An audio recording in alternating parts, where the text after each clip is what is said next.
தமிழக வெற்றிக் கழகத்தின் பொதுக்குழு கூட்டத்தில் ஆதவ அர்ஜுனா உரை நிகழ்த்தி வருகிறார். அதை நேரலையில் தொடர்ந்து பார்க்கலாம். என்ன போராட்டம் தமிழகம் கண்டது? முதலில்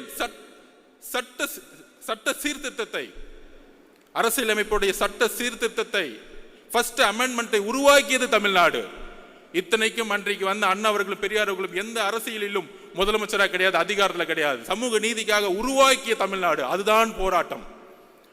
ஜெயபிரகாஷ் நாராயணன் எமர்ஜென்சிக்கு எதிராக 1977 உருவாக்கினாரே மிகப்பெரிய மக்கள் போராட்டம். அதுதான் போராட்டம்.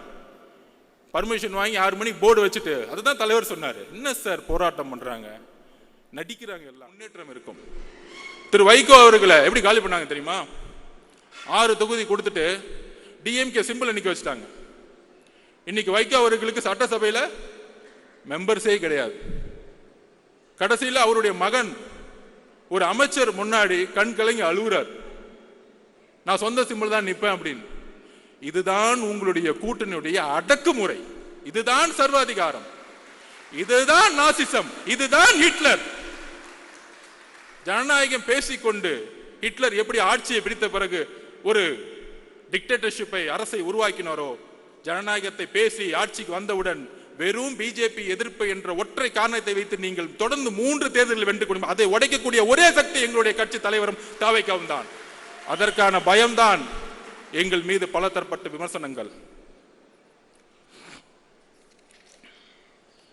அந்த நாடகத்தன்மையோட நான் ஒரு கொஸ்டின் கேட்கிறேன் கூட்டணி கட்சிகளுக்கு. தமிழகத்தினுடைய பிரச்சனைகளை ஏன் குரல் கொடுக்க கூட்டணி கட்சிகள் இன்று அமைதியாக இருக்கிறது?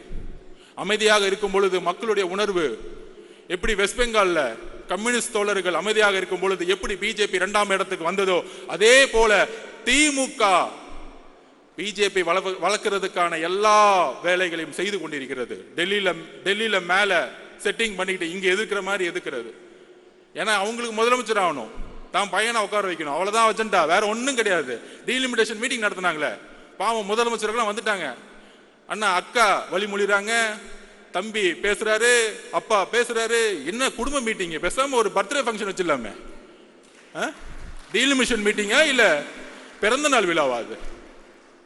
சோ அந்த அளவிற்கு அரசியலை எந்த அளவிற்கு மக்கள் முன்னாடியும் தன்னுடைய மீடியாவுடைய பலத்தினாலும் நாங்கள் தான் ஒரு டிக்டேட்டர்ஷிப், நாங்கள் தான் ஜனநாயகவாதி சொல்லக்கூடிய ஒரு போலி ஜனநாயகவாதிகள், தன்னுடைய ஊழலை மறைப்பதற்கான போலி ஜனநாயகவாதிகள். எப்படி நான் காங்கிரஸை பார்த்து கேட்டனோ, ஏன் 2024 ராகுல் காந்தி அவர்களை பிரதம மந்திரியாக நீங்கள் முன்னிலைப்படுத்தவில்லை? தமிழக காங்கிரஸ் தொண்டர்கள் இதை யோசிக்க வேண்டும். மேல இருக்கிற 1-2 பேரை செட் பண்ணிட்டு அதுவல்ல காங்கிரஸ். தமிழக காங்கிரஸ் உடைய தொண்டர்களுடைய உணர்வு காமராஜ் ஆட்சியை உருவாக்க வேண்டும்.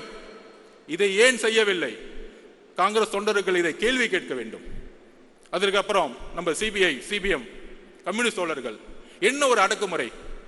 சாம்சங் தொழிலாளர்கள் போராட்டம், அண்ணா சவுந்தரராஜன் அரெஸ்ட் பண்றாங்க. யாரு? கூட்டணி கட்சியில் இருக்கக்கூடிய ஒரு தோழரை அரெஸ்ட் பண்றாங்க. டாஸ்மார்க்ல பூட்டு போடும்போது எஃப்ஐஆர் போடுறாங்க. ஆனா கேட்கறது இல்லை. அதுதான் சிபிஐ தோழர்களிடம் நான் கேட்கிறேன், கம்யூனிஸ்ட் தோழர்களிடம் கேட்கிறேன், ஏன் நீங்கள் குரல் கொடுக்க மாட்டேங்கிறீர்கள்? எதற்காக கேட்டா பிஜேபி வந்துடும். பிஜேபியை மக்கள் தொடை தெரிந்து விட்டார்கள். அதை நாம் நம்புவோம், அதை நாம் நம்புவோம். மக்களுக்கான உண்மையான அதிகாரத்தை உருவாக்கக்கூடிய அரசியலை உருவாக்குவோம். நாங்க ஏன் உங்களை விமர்சிக்க மாட்டேங்கிறோம்னா, நீங்க 40 வருஷமா மக்களுக்காக போராடி போராடி தியாகம் பண்ண தலைவர்கள் நாங்க வந்து உங்களுக்காக பேசிட்டு இருக்கோம். எங்களுடைய எதிர்ப்பு ஊழல்வாதிகளுக்காக. இதுக்காக கூட்டணிக்காக அர்ஜுன் பேசுறாரு. நோ, பிஜேபி உள்ள விடாம இருக்குன்னா விசிகே இருக்கணும், கம்யூனிஸ்ட் இருக்கணும், காங்கிரஸ் இருக்கணும். நாங்கள் உண்மையாக முழக்கமிடுகிறோம். அரஸ்ட் பண்ணிட்டு ஜனநாயகத்தை குரலை உடைச்சிட்டு, அதுல அமைச்சரை மீட்டிங்ல அமைச்சர் பேசுறாரு. தஞ்சாவூர்ல தான் இருக்கிறார் இண்டஸ்ட்ரி, அவர் ஒரு பண்ணையாரு. 10 மணி நேரம் மீட்டிங் போகுது. மீடியால பேசுறது பாருங்க, எவ்வளவு பெரிய அவமானம் கூட்டணி கட்சிகளுக்கு. 10 மணி நேரம் மீட்டிங் பேசுறாரு. மீட்டிங் முடிச்சுட்டு வெளியே வந்த உடனே அந்த அமைச்சர் சொல்றாரு, நாங்க 10 மணி நேரம் பேசிட்டு இருக்கோம், இவங்க எதுக்காக வந்து பேசிட்டே இருக்காங்கன்னு தெரியல. டேய் அறிவு கட்டவங்களே, அவங்க என்ன கேட்கிறாங்க? தொழிற்சங்கம் உருவாக்க வேண்டும். ஏன் உருவாக்கணும்? தமிழகத்தில் 53% சர்வீஸ் இண்டஸ்ட்ரி, சேவைத்துறை, 34% உற்பத்தி துறை, 13% வேளாண்மை துறை. 3 துறைகளும் லேபர்ஸ் டிபார்ட்மெண்டா மாறி இருக்கு. ஒட்டுமொத்தமாக தொழிலாளர்கள் நிறைந்த தமிழ்நாடாக இன்னைக்கு மாறி இருக்கு. அப்ப தொழிலாளர்களுக்கான சட்டத்தை யார் உருவாக்குவா? புதுசா பாண்டட் லேபர் சிஸ்டத்துல 3000 8000 சம்பளத்துக்கு நீங்க வேலைக்கு அனுப்புறது ஒரு பெரிய விஷயமா? அப்படியே பொருளாதாரத்தை உருவாக்க முடியும்? அப்ப கம்யூனிஸ்ட் தொழிலாளர்கள் போராடுறாங்க. இந்திய அரசியல் சாசனத்தோடைய உரிமை தொழில் சங்கத்தை உருவாக்க வேண்டும். தலைவரிடம் கோரிக்கை வைக்கிறேன், இனி நாம் தொழில் சங்கத்தை தமிழகம் முழுவதும் உருவாக்குவோம். உங்களுடைய பெயருக்காக, நம்மளுடைய கட்சிக்காக தொழில் சங்கத்தை மிகப்பெரிய உருவாக்குவோம். அந்த தொழிலாளர்களுக்காக போராடக்கூடிய ஒரே இயக்கம் தமிழக வெற்றி கழகமாக மாறும் கூடிய விரைவில்.